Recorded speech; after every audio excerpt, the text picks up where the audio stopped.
Okay,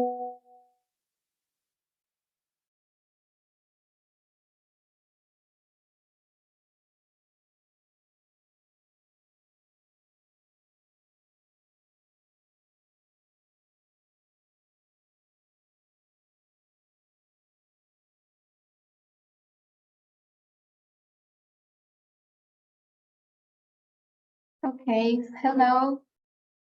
Welcome, everybody. It's really nice to see you all here. So many of you here online joining us.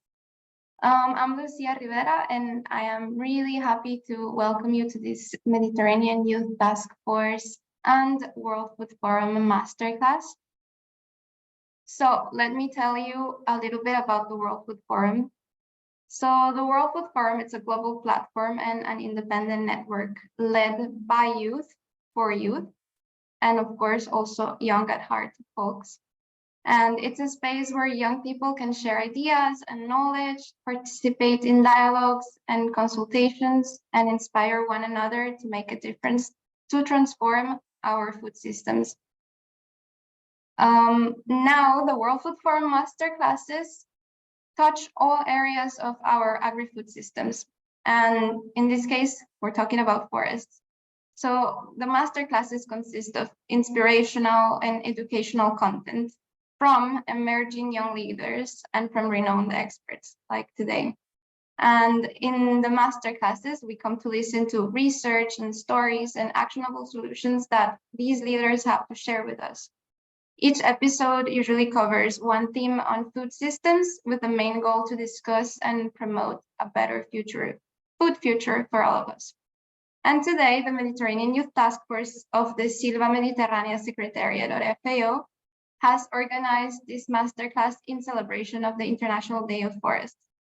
So now I will pass the floor to Hiba Mohammed. She is the coordinator of the Mediterranean Youth Task Force, and she will take us into this journey. Hiba, over to you. Thank you. Thank you very much, Lucia. I will be giving a brief introduction to the Mediterranean Youth Task Force of the Silva Mediterránea. It all started during the 7th Mediterranean Forest Week, which was held in Turkey in March 2022, where Silva Mediterránea hosted a youth dialogue where young people from throughout the Mediterranean region explored the most pressing and concerning problems impacting youth engagement in the forest sector in the Mediterranean.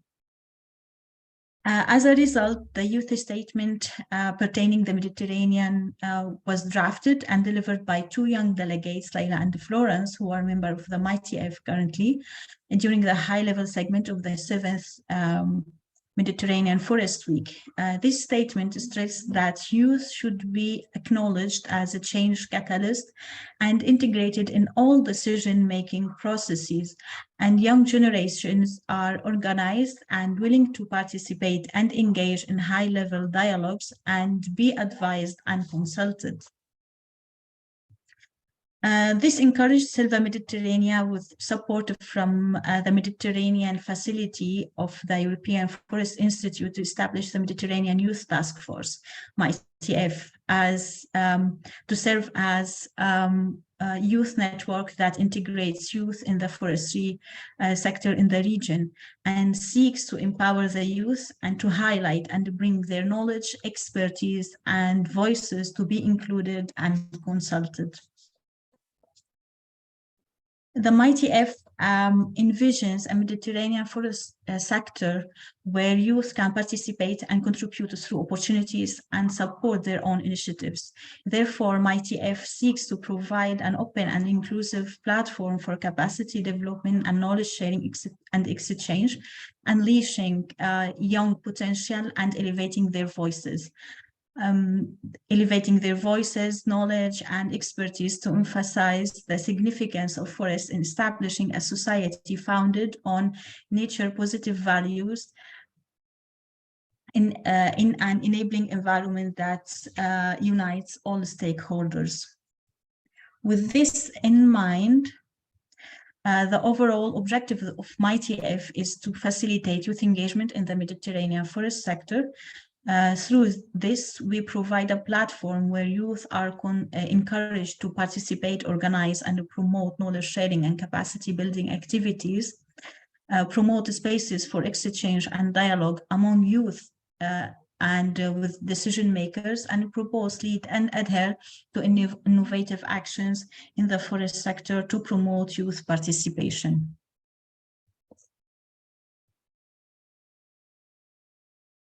The Mediterranean Youth Task Force is composed of the following pillars of action: capacity building, cultural exchange, knowledge sharing, and youth empowerment and participation. And these pillars will be achieved through peer-to-peer collaboration and participatory activities. This self-led group is composed of young people who are either from or living in the Mediterranean region and who hold active roles in the forestry sector, including students, researchers, and young professionals. Currently, we are 48% female and 52% male among 100 volunteers, and 44% master students, 26% PhD scholars and researchers, and 30% young professionals. And we are all rooted to the Mediterranean region, and we have common goals under the crown of forestry. And our shared future meets in the Mediterranean region, and together we need to face the challenges and difficulties, and together we will seize these opportunities. Thank you very much, and you are welcomed and encouraged to share your concerns with us through this email. And now I would like to invite Federica, our scientific coordinator, on board. Okay, yeah. It's my pleasure to present the speakers of today's seminar. I will share the screen. Yeah. So I will start with the keynote speaker, that is Professor Laura Secco, a very known professor of the University of Padova, teaching especially rural development, forest, policy, and economics. She is the vice coordinator, the deputy coordinator of the Laird doctoral program at the University of Padova. And she was the first national secretary of FSC and the co-founder of ATIFOR. And important is she is a qualified guide for forest bathing. She has been involved in several international and national research projects that mainly focus on forest policy and governance, cultural ecosystem services, rural development, and social innovation. And recently, analyzing the positive impacts of forests on human health and well-being. After the keynote speaker, we're going to have the two speakers of today's seminar that are one, Ainur Mamadavan, a doctor. She holds a PhD in forest policy and economics, all by the TESF department at the University of Padova. And her main research interests focus on exploring the link between socioeconomic and system and systemic solution for societal challenges, having a specific look on the forest policy, deforestation driver, landscape restoration, and nature-based solution. And she was the principal contact point for the Green4Sea project for the University of Padova. And during her workshop, she used the system thinking approach and the theory of view approach. The last speaker is going to be Aisling Silvelan, sorry for the surname. She is currently a PhD student at the Land Environment Research and Health program of the University of Padova. And she's focused her research on the economic evaluation of the health and well-being benefits from the natural and forest landscape. Her PhD scholarship is co-founded by the Marie Curie Action of the European Union. I'm very pleased, and I would like to highlight that all our speakers are from the TESOP department. That is actually one of the first departments starting to analyzing and studying forest benefit and interlinks with human health and well-being in the Italian universities. So I give the word to Leila, maybe, or no, not to Leila. So I give the floor to the keynote speaker, I guess. Yes. Yes, Please Professor Laura, yeah. please go ahead.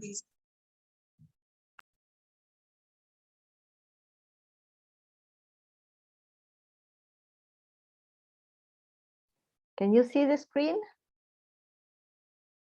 Good. Yes, perfect. Okay, so good afternoon, everyone. Thank you for inviting me to give this introductory speech. I will try to be concise, even if there would be a need for staying here an entire course talking about these issues, because there are many things that are very important to know and to explore further on these issues. Thank you for the introduction also to Federica. And the only thing that you haven't mentioned it about me is that I really love forests. So that is why I want to continue to go in the forest, and that is a way for combining my own personal interests and my professional interests. The presentation is quite, let's say, standard in the sense that I will give you some introductory perspectives, and then I will try to give you an overview of the key information that might be relevant for you. And then maybe we have the chance for some questions and for exploring further if you want some of the aspects. So about the introduction, why we need to talk about these issues? Because we all are facing the problems we experience.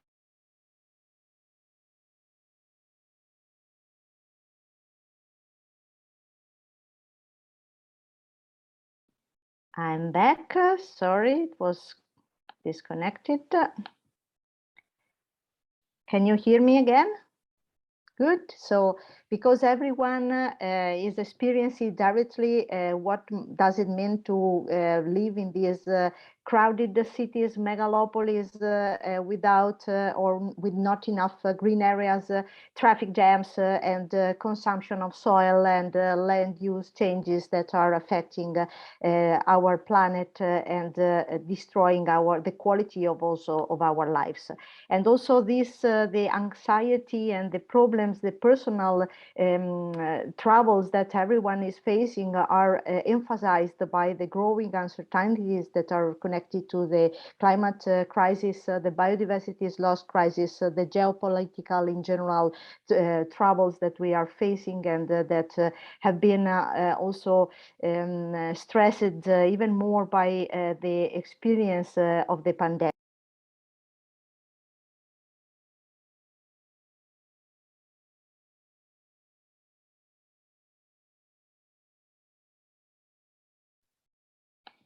I'm sorry, I hope it will not go like that for the rest. So one of the reasons for this return to the nature, back to the nature, is that we really, because we had this experience, we needed to spend more time in nature. And we have a huge amount of literature that are explaining us that there is an increased number of practices of people and also of studies, scientific studies that are focusing on the effects that staying in nature have in terms of health and human well-being. So there is no doubt about the fact that there are positive effects. And during the pandemic, we all have seen that people, also those that are not familiar with staying in nature, or that are not, they were not used to go to visit nature, they decided to enter into natural parks and spending more time in natural environments.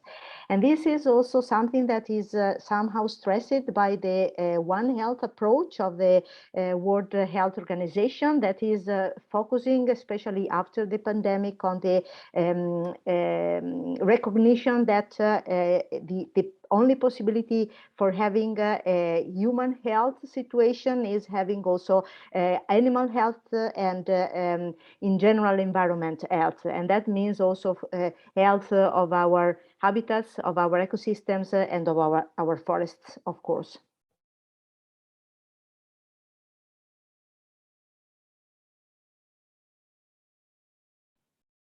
I'm sorry, I don't know why it is happening like that.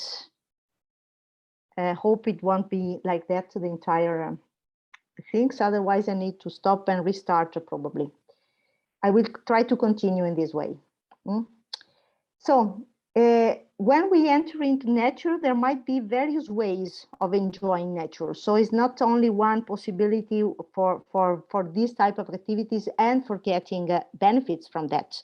The broader concept is related to the socio-cultural systems or ecosystem services that are connected to cultural aspects, but they are many. They are cultural aspects, they are spiritual and religious, they are making sport activities outdoor.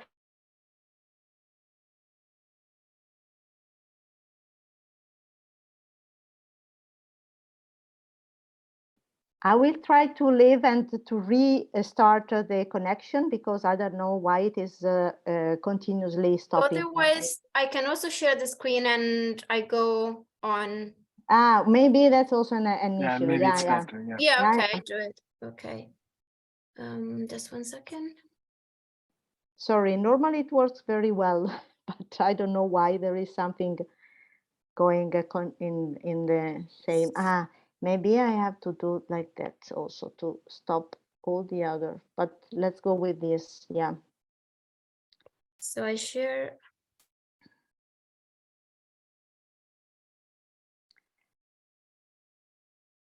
Sorry.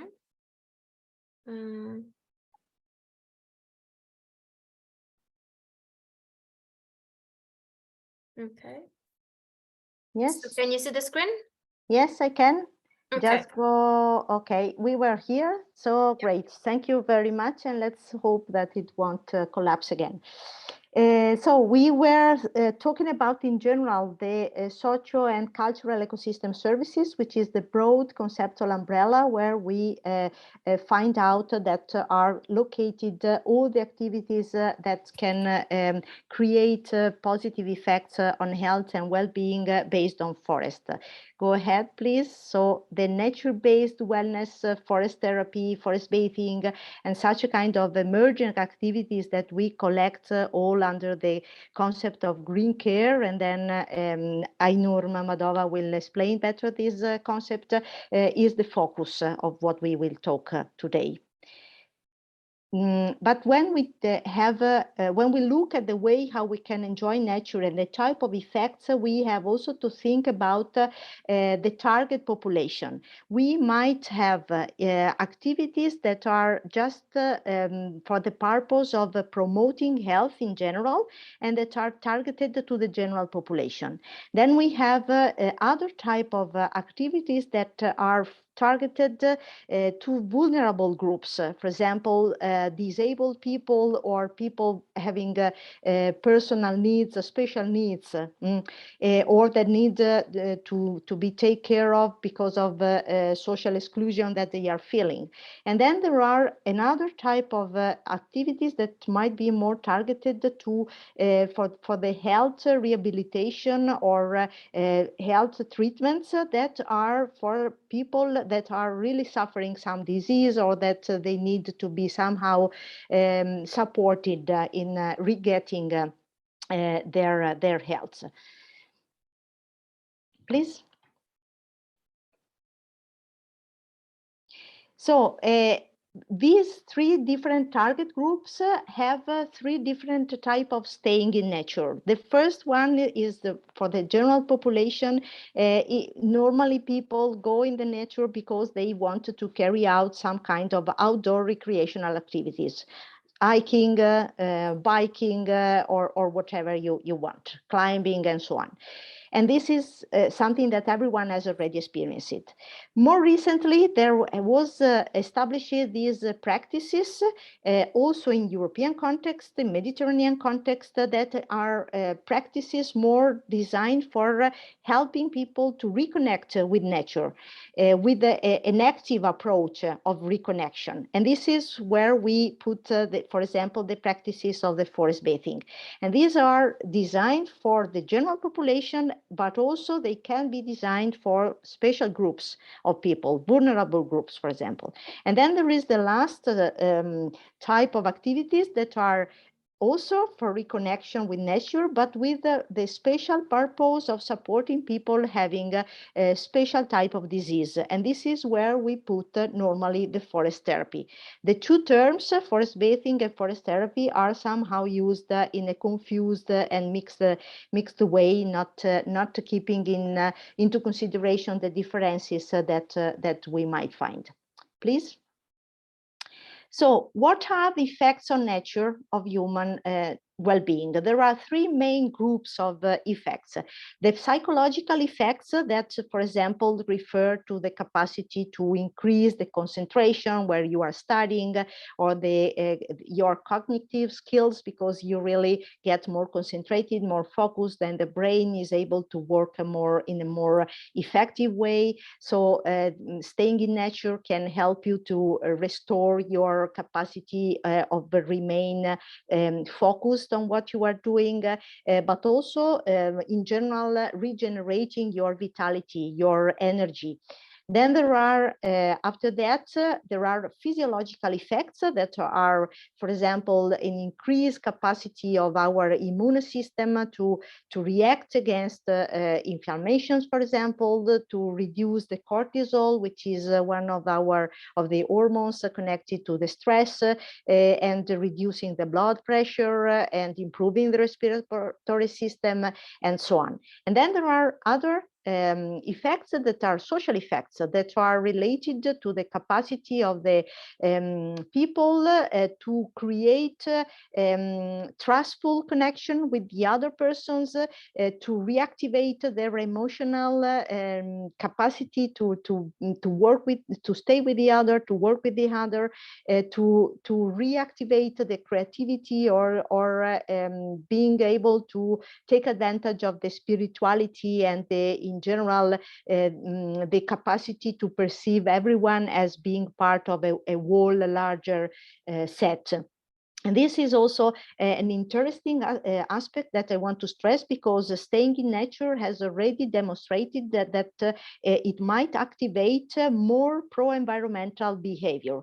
So staying in nature will increase our capacity to recognize forest and natural environment as important and ecosystems that really need to be protected.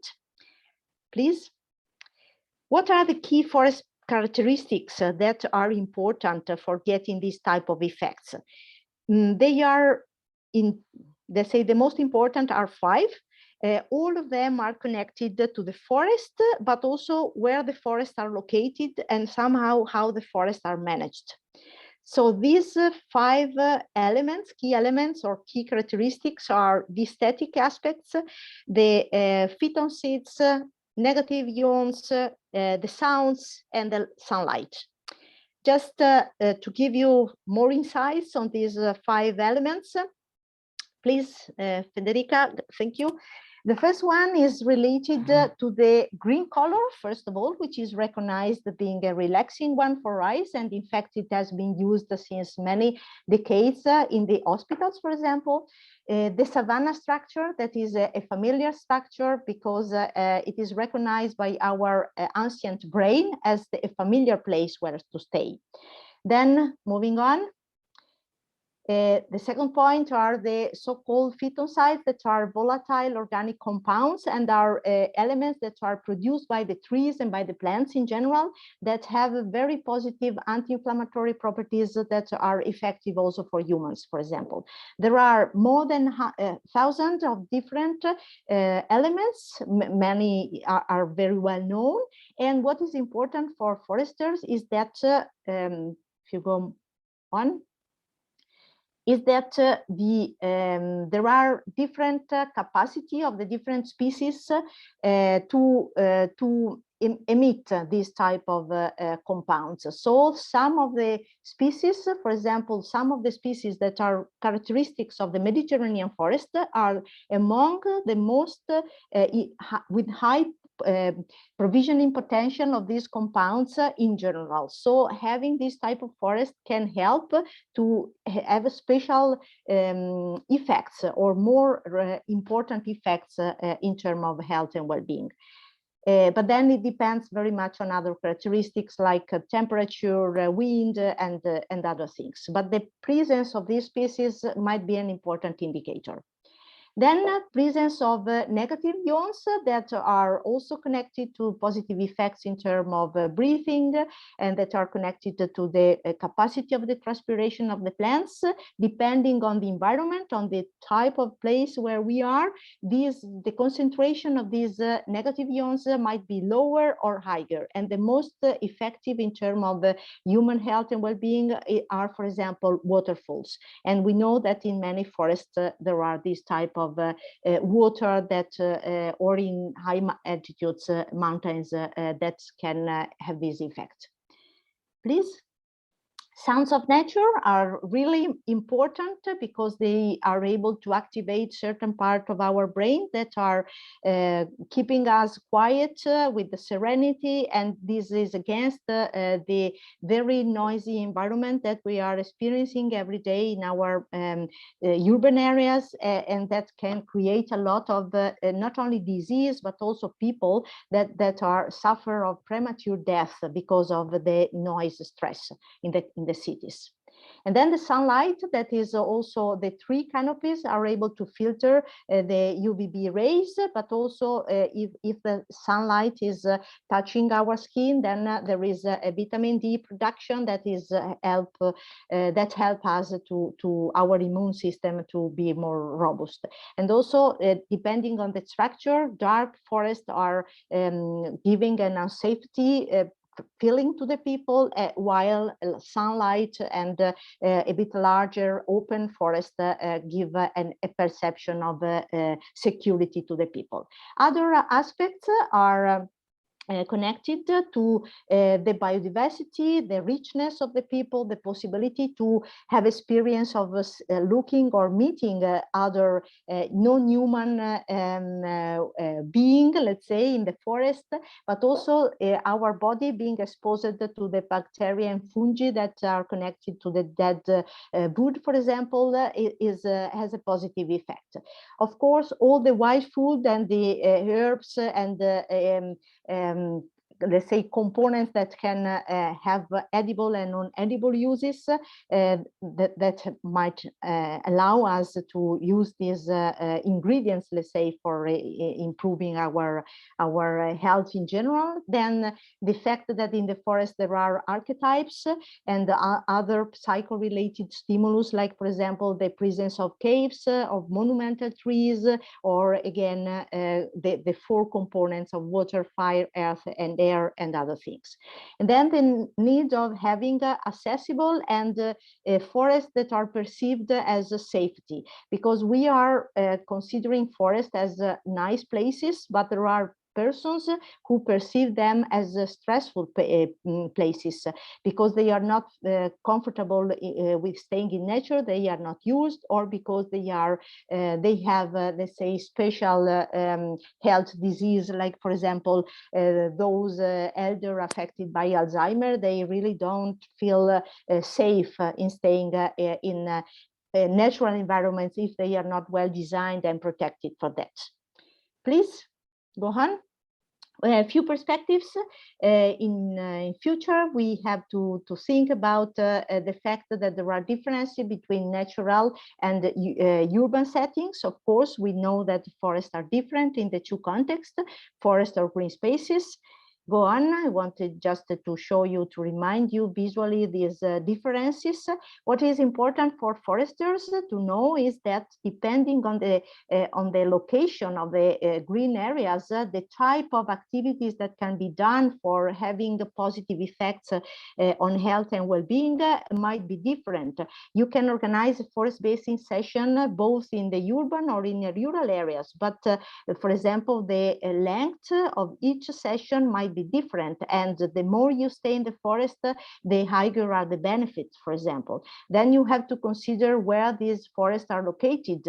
Those that are in rural areas are normally remote, and it takes time and it costs to reach them, and it can be done, for example, once a month.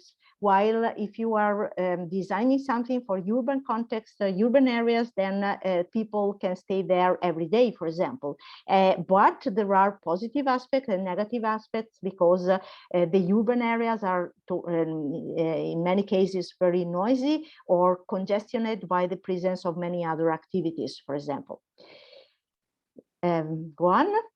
What is important to remind is that we can do this type of activities in any kind of green areas, but the more is the quality of the nature, so the higher is the ecological integrity of the nature, the higher are the effects typically for certain type of groups, apart those that might have this not comfortable feeling with staying in nature.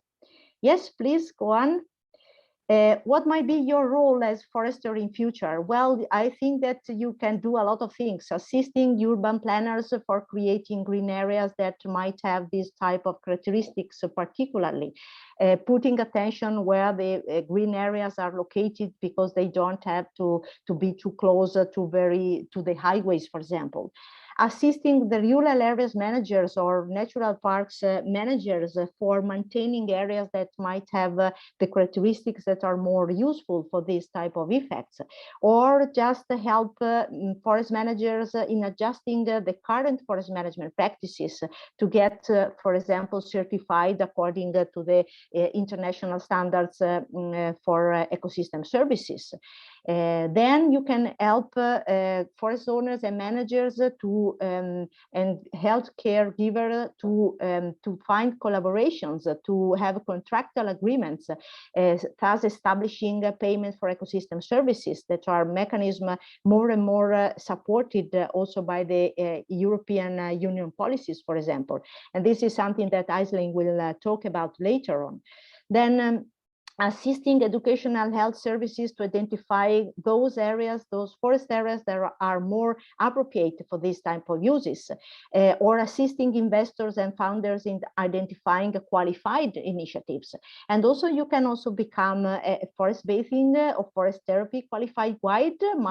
There are several options. The only suggestion I want to give you is do not take an online course, because you need to stay in the forest to really understand what does it mean, this type of practices, and offer your own green care business. And Ainur will talk about that in her presentation later on.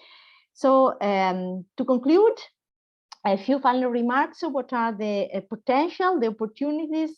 By sure, there will be many in the future years, because there are many green jobs connected to these type of practices, and there is also growing attention of the European Union and in general of the global policies and of the politics towards these type of activities, these type of uses of forest that are also able to continue to provide multifunctional services and that are able to keep the forest managed in a proper way, not necessarily for producing timber, but for these cultural ecosystem services.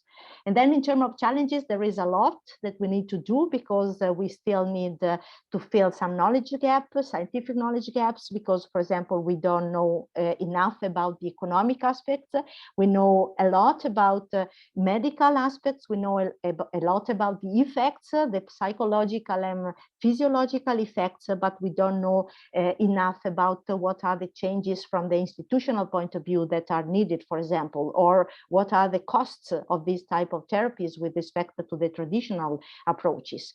Then we need to work with other sectors, with the psychologists, with doctors, with tour operators, with caregivers. We need to understand each other. We need to understand the language and what we are talking about, because the sectors are often working in silos. So we need to create transdisciplinary collaboration projects. We need changes in the institutional frameworks, in the legal frameworks. There are a lot of missing information about who can do what, who has the authorization to guide people in the forest, for example. We need standards and regulations to be sure that the quality of these practices is good enough and is not just done for making profits, for example. We need new entrepreneurial attitudes and skills, probably, not as business as usual. And then probably innovative courses to qualify students and to learn about this complexity and also the things that are connected to that. I think I did it. Thank you very much. I wish you to reconnect with nature or connect with nature, and keep in mind that we had already some projects on these issues in our department, and we will have others in future, starting in a few months. Thank you. Thank you very much, Laura, for this very detailed presentation. And now I give the floor to Ainur to talk more about the Green4C project. Thank you, Ainur. Thank you, Federica. Thank you, everyone, for the invitation to this webinar, and welcome, everyone. My name is Ainur Mamadova, and I'm a researcher at the University of Padova, as mentioned previously. And I will be continuing the topic of forest and nature-based health and well-being started by Professor Laura Secco. And I'm very lucky and honored to be here to talk on behalf of a large research team of our project called Green4C, which has been a 3-year-long project starting from 2020 to 2023 that focused on nature-based health and social care through university business alliances. And within this research project, we did a lot of activities, but also had a large team focusing on research particularly. And this project activities started from largely recognized condition of disconnect from nature and the challenges that it brings. For example, as mentioned by Professor Laura Secco, there is indeed an increasing frequency of extreme events and changes in environmental conditions, and these negatively affect human health and well-being and accentuate social inequalities. Another challenge is related to rural out-migration. At least in Europe, we observe a decrease in services and employment opportunities, loss of social ties in rural areas. And once more people move to urban areas, of course, there are certain challenges in urban context as well. And these are oftentimes linked to sedentary lifestyles, higher use of technology, decreased social ties again, higher crime rates, lower air quality, etc. And unfortunately, worldwide, we also observe this increase in non-communicable diseases as the principal causes of death and increase in years in disability. And when we talk specifically about Europe, we see that there is a trend of aging of population, and this also creates challenges of its own. For example, increase in private and public expenditure for health or long-term care for elderly. Last but not least, there is also an issue related to public and private healthcare. So at least in Europe, only 3% of healthcare expenditure is for preventive care and health promotion, unfortunately. So preventive care and health promotion is not really a priority. So at the core of all this, we have observed that at the core of all this, there is an issue of relationship with nature. So how we connect to nature. Oftentimes we are told that there are two main ways we can connect to nature. So the first one is the instrumental value of nature. So this says that nature is valuable as long as it delivers certain services and benefits to people. Another way is intrinsic value of nature. So nature is valuable, independent of nature, and we have to take out people from nature and conserve and preserve it as it is. Unfortunately, both of these have created certain problems. For example, the first one has led to the creation of certain policies, regulation, management activities that have been very harmful to nature. And the second one has linked to exclusion of communities or people whose livelihoods have depended on nature for decades, for centuries. But there is a third way to relate to nature, and this is what we call, or the scientists call, relational value. And this is a way of relating to nature that's derivative of relationship with and responsibilities toward nature. So humans and nature are not separate, but humans are part of nature and embedded in natural environments, let's say. And this can be understood in two ways. So you can look at the relational value at an individual level. So this connects to the concept of identity, personal idea of good life, stewardship, etc. And another way of looking at it is as a cultural or collective valuation of nature. So it very much links to cultural identity, social cohesion, social responsibility, and moral responsibility towards non-human beings. And indeed, especially after the pandemic, we have observed that there is a growing recognition about positive benefits of interaction or being embedded in natural environments, whether it is about physiological, psychological, or social health benefits.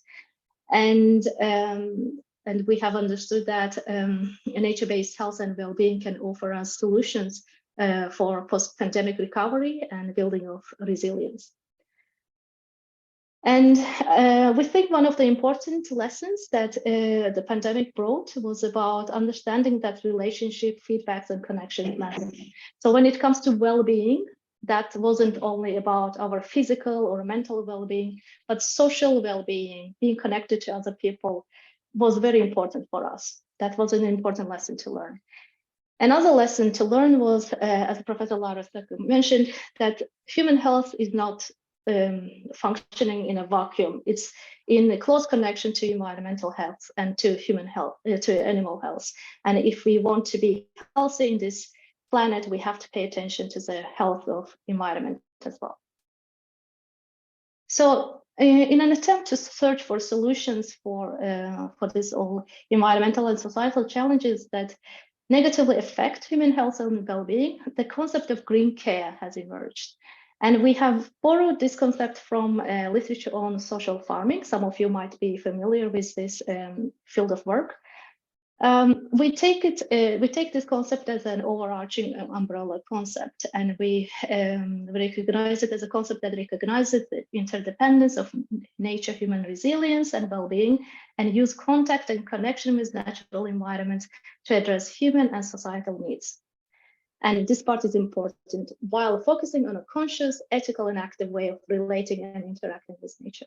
So we have to be really, really careful about our impact to nature and also care for nature within the green care activities. And as Professor Laura Secco mentioned, there are many ways humans can have benefits from interaction with nature. From restorative and relaxation effects to improved self-awareness, to improved cooperative behaviors, etc. And all that happens whether the focus is on contact or connection with nature. So when we talk about contact with nature, we talk about all the elements that are embedded in forests or natural environments, such as Professor Laura Secco mentioned, existence of negative ions, fungi, or monoterpenes, etc., that are beneficial to our health and well-being, whether we are aware of it or not. Connection with nature happens through active remobilization of the connectedness with nature in general. So this is about feeling part of nature, or recognizing the right of nature to coexist together with humans. And all that are summarized in many different research work and scientific studies that are still emerging, that helps us to also build up the scientific evidence in this field. But the field of ecological and environmental psychology has offered three main hypotheses or theories. So the first one is attention restoration theory. Basically, this theory says that doing things or being embedded in nature helps to activate a certain part of our nervous system that helps us to focus and concentrate, and also have this restorative effect on us. Then there is stress reduction theory that mentions our ability to recover from stressful situations is enhanced when we are in natural environments, and for example, in forest environment. And last but not least, there is also a biophilia hypothesis that mentions that we as humans, we have genetical need to be in contact with nature and propensity with non-human beings. So these are all very interesting theories to go and search about and read about. Very exciting field of work. And within our research, when we talk about forest and forest-based care, we take it as a part of green care in general. Basically, we refer to all these organized interventions that focus on health, well-being, rehabilitation, disease prevention, employment, livelihoods, education, etc., that happens within the forest environment. And our researchers have identified that there are many diverse typologies of forest-based care interventions. For example, whether we are talking about forest therapy, forest bathing, different kinds of mindfulness activities within the forest environment, etc. And the design of these initiatives can be different as well, paying attention, putting more focus on different forest features, whether it is a sight, it's a noise, whether it is a smell, etc. And then, the focus of these initiatives can be also diverse. It could be about the promotion, health promotion, or disease prevention, or treatment and rehabilitation after certain disease happen. And all of that, of course, the main objective and goal is to promote public health and well-being. So, as mentioned by Professor Laura Secco, forest-based care activities largely depend on social cultural benefits of forests. So forest-based care initiatives can be designed in a way as cultural, to put focus on cultural services, educational or pedagogic services, sport, spiritual and religious, tourism and recreation, social inclusion activities, services for improving wellness and therapeutic treatments, etc. And all that can be grouped into three main, let's say, categories: treatment and rehabilitation, prevention and promotion of health, or synergistic. And we also talked to a lot of initiatives in this field that we call forest-based care, and quickly understood that these are the initiatives or actors that can be understood as agents of transitioning to greener and more sustainable and maybe even regenerative economy. Because of many reasons, we quickly observed that these initiatives within their own organization or initiatives, they bring about many diverse types of innovation that we have observed: technological, organizational, institutional, social, and even nature-based innovation in these initiatives.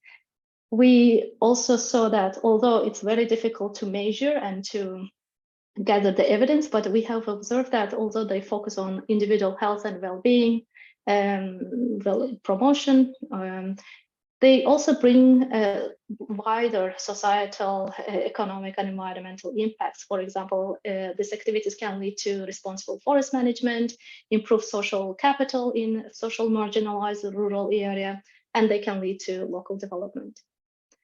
They also offer new entrepreneurship opportunities, innovative professions, and green jobs, which is a very important topic for transitioning to a greener economy.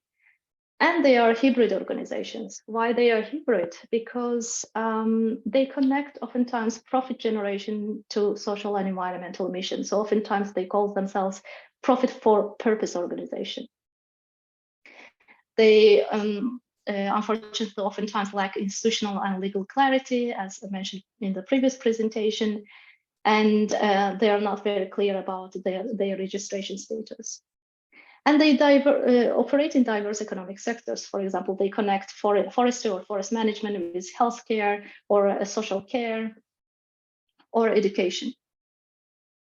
And they operate in niche markets, in the places where government policies, regulations, and mainstream markets have failed to operate or to recognize. They also have diverse organizational structures and collaborative arrangements. So it can be an initiative with one entrepreneur offering their services to a wide range of clients, or it can be an initiative that emerged as a collaboration of diverse institutions, from healthcare to forestry to tourism, etc. So it very much depends on the local context. And all these activities or innovation and entrepreneurship activities do not happen in a vacuum. We need a system that supports innovation activities in this field.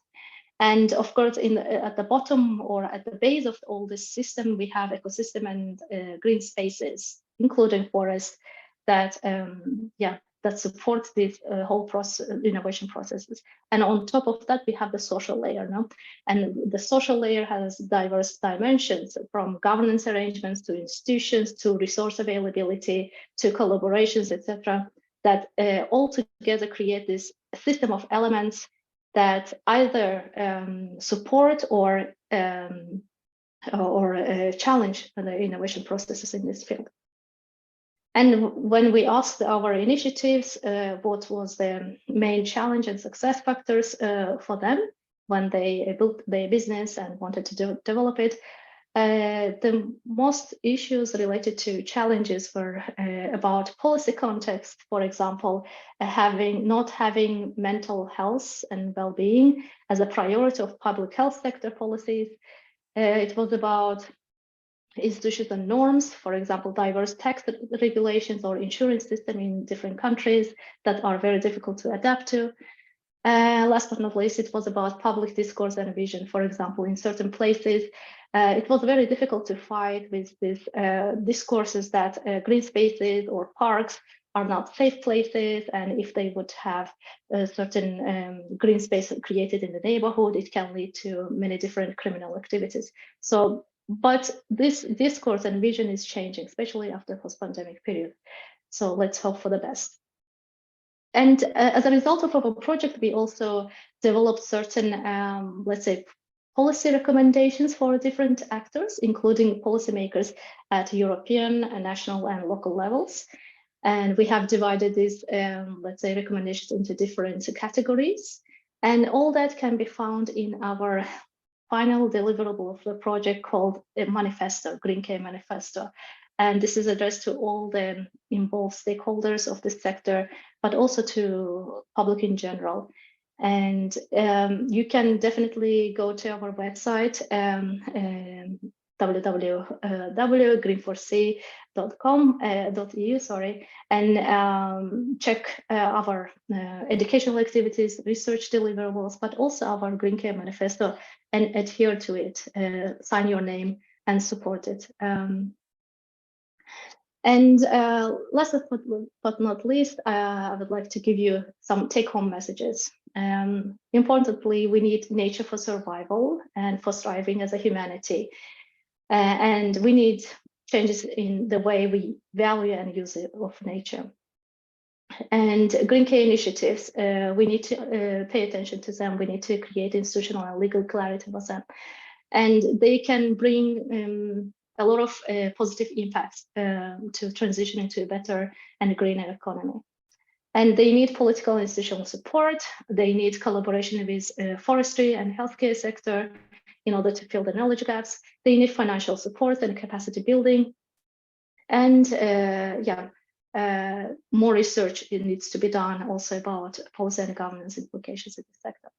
Thank you very much. And I'll stop here. If you have any questions, I'm ready to respond later. Thank you for your attention.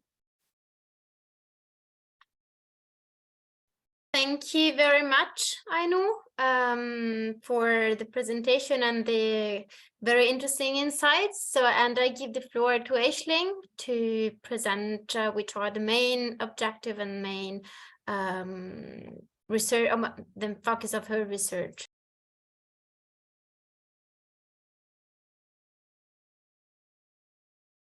Okay.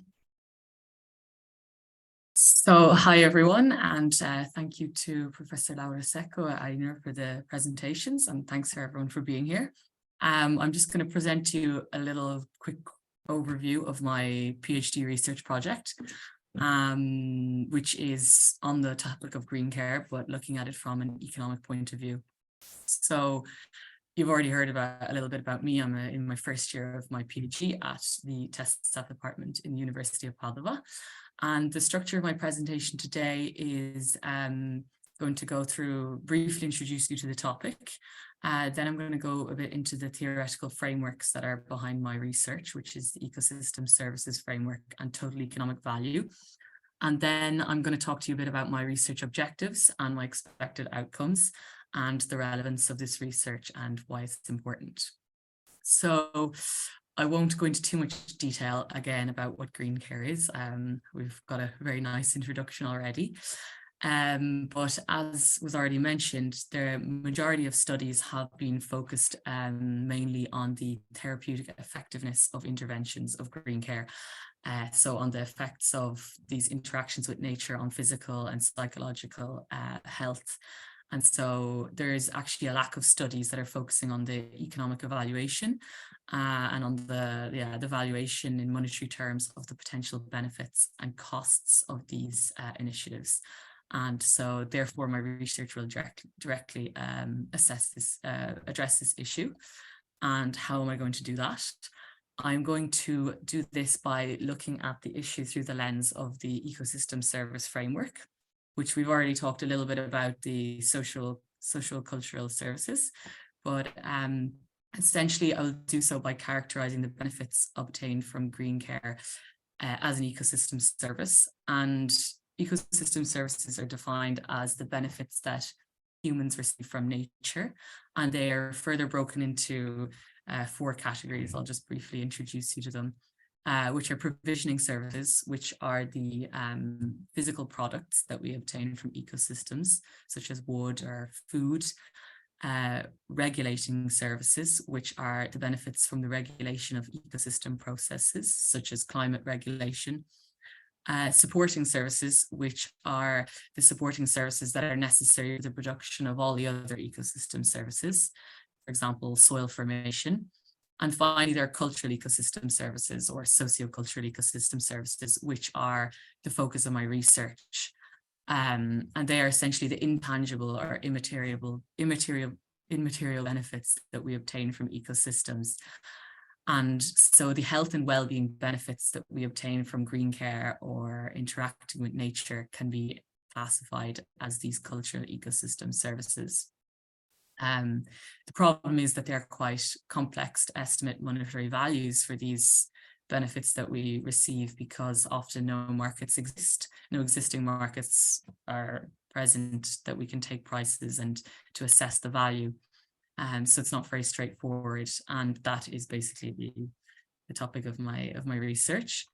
And that brings me on to the total economic value framework, which is the idea that ecosystems have different ecosystem services, will have different values depending on the way that we use the ecosystem.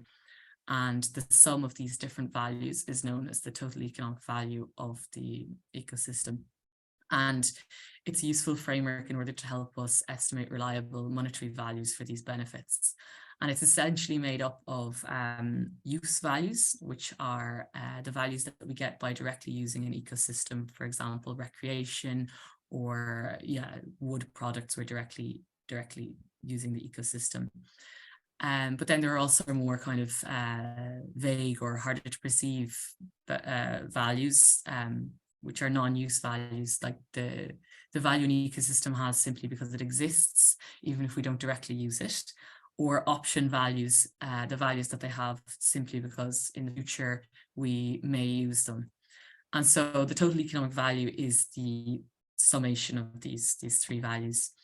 And there are different methods have been developed for the valuation of ecosystems and nature and biodiversity, and they can broadly be defined into two categories of market-based approaches, which are based on existing real markets and prices that we can assess, but they are only capable of estimating these use values such as physical products, food, wood. And then on the other hand, there are non-market-based approaches which are based on hypothetical or surrogate markets. And these methods are capable of evaluating the non-use values. And then this will lead me on to my research objectives, the next part. So those was the kind of frameworks behind my research. And my overall objective is therefore to estimate economic values of these cultural ecosystem services generated by green care. And I hope to do this in some selected case studies in European countries. So essentially to do so, I will identify and select suitable methods for this valuation. And as I mentioned previously, I aim to combine market and non-market valuation methods in order to have a more comprehensive estimate of this total economic value of the benefits. And so my expected outcomes are therefore to have an estimate of the value of these cultural ecosystem services, and to also have an estimate of the potential of green care interventions to reduce public costs when compared to traditional treatments for selected medical problems. So to compare how the costs and benefits of green care as a health intervention compared to traditional care. And so finally, why is this research important, and how can I make sure that it has an impact? I hope to provide evidence on the value of alternative uses of nature, and in particular to provide more evidence on the value of the health benefits of nature. As I mentioned already, there's a lack of knowledge on the economic side. We don't know if these treatments are cost effective, and so I hope to directly address this and produce some robust estimates. And it's also important to provide estimates of the value of these cultural ecosystem services to better help inform policymakers and to increase their provision of both financial and institutional support for green care. And so hopefully, all in all, this will help increase the spread of these initiatives throughout different countries, and also in general to increase support for green care in the general public. So thank you all very much for listening, and if you have any questions, I'm here as well. So thank you.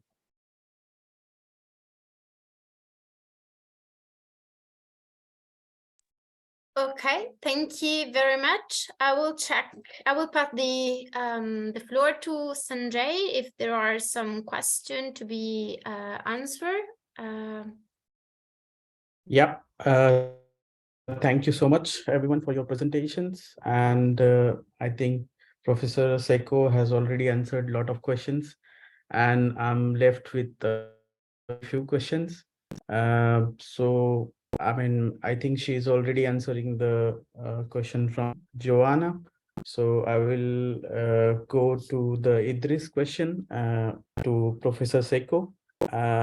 He's asking that what are some key research gaps that need to be addressed in order to better understand the relationship between the forest and human health? Thank you very much. Thank you, Idris, for this question. A bit is anticipated by Aisling presentation and Ainur presentation. I think that there is already a lot of literature explaining the connection between forest and human health. Because these practices started already in the 90s in Japan. In the 1980s, there was already a system that was embedded into the national health system. And thus there is a lot of knowledge about the medical, physiological or clinical effects. Also there is quite a lot about the different effects of the different species. I mean, 3 species, for example. What is less known is the economic or financial aspects of this type of connection. So just to be very short, what might be the reduction of the public expenses if people would use more nature to prevent disease with respect to just using the normal traditional healthcare approach, whether the governments can reduce the public expenses for taking care of their societies and the costs connected to a decreasing quality of our health because of the reasons we have seen today. This is by sure one of the topics that is less explored. Then, according to my opinion, because my field of interest is mainly policy and governance, forest policy and governance, all related to the reforms that are needed to allow these type of activities to be integrated into the school systems, for example, or integrated into the traditional health care approaches. It's not so easy because it's a matter of authorizations, it's a matter of assurances, it's a matter of guarantees and safety conditions. For example, to propose this type of nature-based activities to the adolescents who are really an important target will require a lot of information on how to set the institutional agreements between the schools and these guides, the professional new guides, or how to find contractual agreements between the schools or the hospital and the landowners, managers, because one of the main problems that we have in many Mediterranean countries is that forest owners are not recognized as relevant stakeholders. The people, those living in urban areas, they don't know that there are landowners, that they are taking care of their forest. So they think that the forests are given for granted. But it's not the case. I mean, at least not in Mediterranean context, where we do not have any more primary forests, and all our forests are managed since centuries. So these 2 things are very relevant for me. And of course, another area is related to the effects of staying in forest of the adolescents in terms of effect to reduce their addiction to the smartphones or to the digital devices. There is something, but only a 2 or 3 papers so far exploring specifically this issue, and that's might be another idea. Yep, thank you. I have another question from Leah from Kenya, who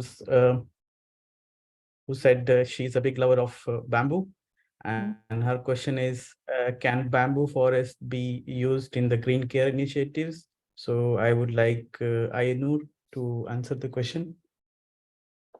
Well, thank you for the question. I'm definitely not an expert in understanding the effect of bamboo on health and well-being, but I'm sure that local environments and the nature, local nature that we are exposed, have certain positive impacts on our health and well-being. So the type of nature that we are exposed from childhood that can create this positive feeling definitely can be used for different purposes, for positive, creating positive health and well-being, and addressing the negative issues. So again, I would say this with a lot of let's say restriction, but in my opinion, definitely local nature can definitely be used for these purposes, and it all depends on the design of an activity. Yeah. I don't know if Thank you. Professor Laura Secco would agree. Yes. Yeah. Okay, I have a next question for you, Ainur. It's from Elham. She's asking, is there any difficulty regarding to convince forest owners and managers to change from timber-oriented activities to non-market ecosystem services and non-timber management? Yeah, this is also a very interesting question, and we can talk a lot about this. It all depends on the local context and who you are talking to. Of course, there are forest owners who are very conservative in the way they manage forest and in the way they have always treated nature and forests in general.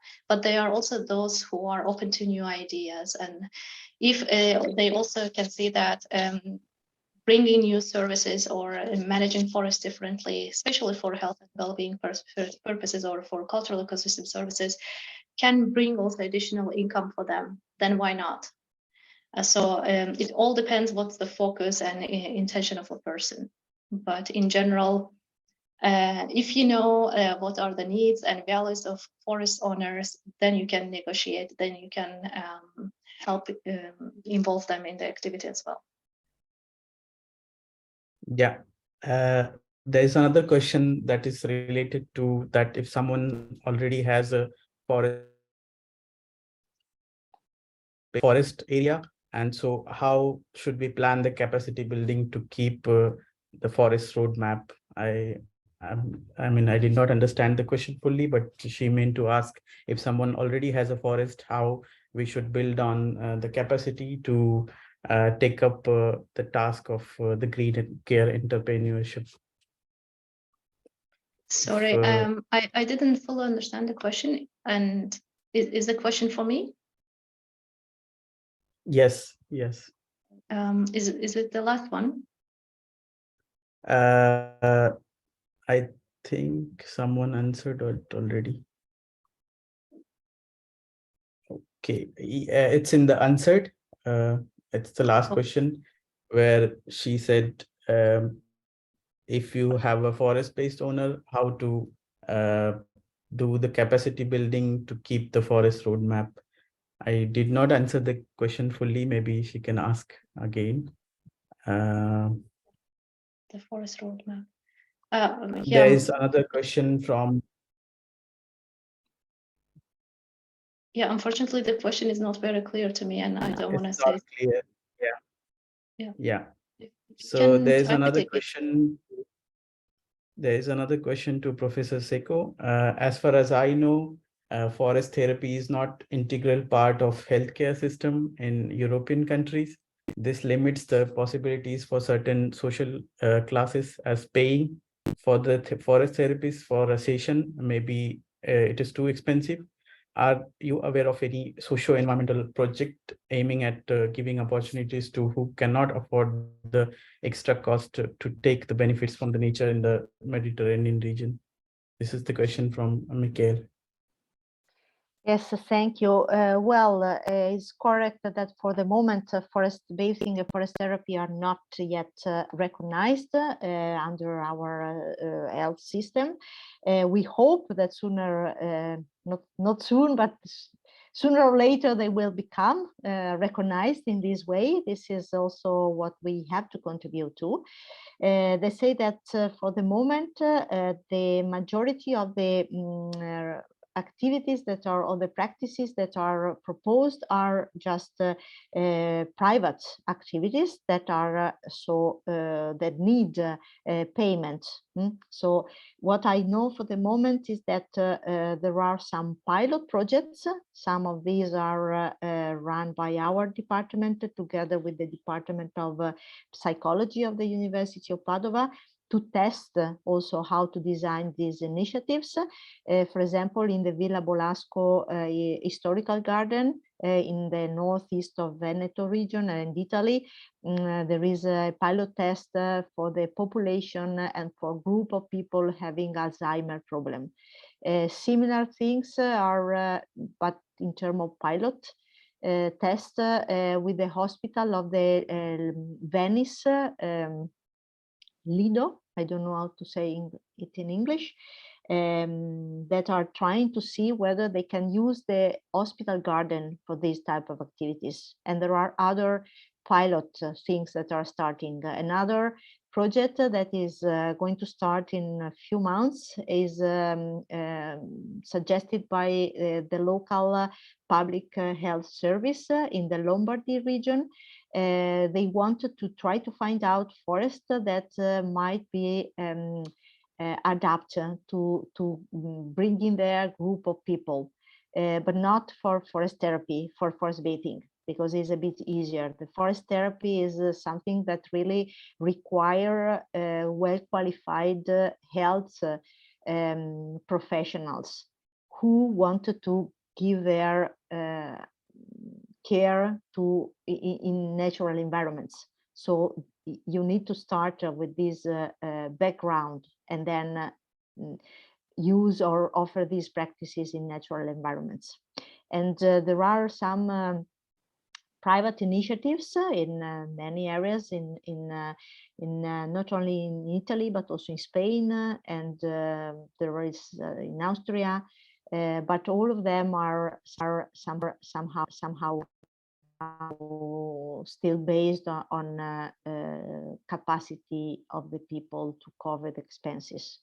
There is a very nice project running in Austria with the University of Salzburg, Paracelsus University of Salzburg, who are the professor who is responsible for this project is inviting people to spend weeks in a natural environment, and they then test the results, the performances in terms of improvement of health. But Austria is not really, is in the middle of the area, but is alpine area, not Mediterranean. So, yeah. Thank you, Professor. So I think most of the questions are answered, except a couple of questions that we will answer them in writing to the concerned persons. So considering the time constraint, I pass on to Leila to provide the closing remarks for the session. Thank you. Okay, so after hearing from our experts and answering all the questions, we would like to close this masterclass with a video. Actually, the first video produced by the Mediterranean Youth Task Force members, who shared insights on how forests affect their health. A big thank you to everyone who contributed, especially my peer in the Communications Committee, Satya Raj, who edited the video. And thank you everyone for attending today and for staying to the very end in spite of the delays. Please stay tuned for more events and hope to see you soon. Now I will share this video.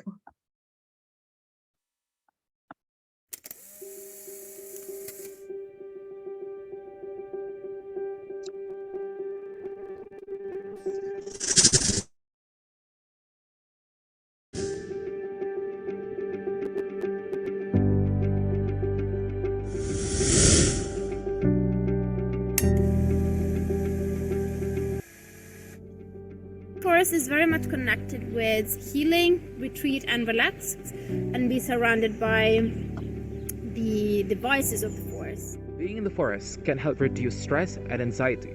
In addition, forests are also great for physical health. Look into the surroundings of the forest and especially while my brain gets inspired by all the sounds and the voices of the nature. Our history is also connected with the fact that there is ages-old tradition where our ancient schooling system was very much connected with the forest.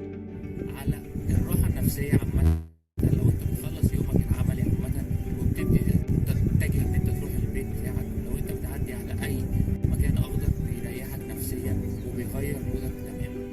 It helped me to relax my muscle, helped me to feel comfortable and looking at the serenity of the environment. It's so cool.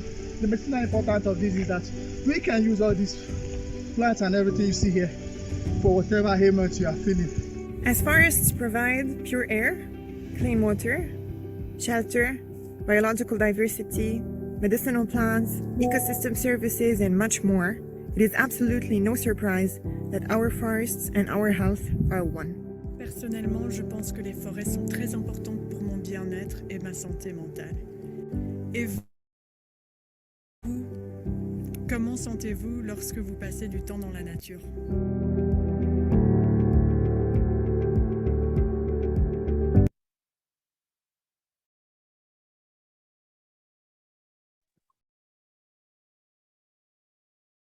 Thank you everybody for joining and have a great rest of the afternoon. Thank you. Thank you very much. Bye. Thank you, everyone. Bye. Bye. Bye.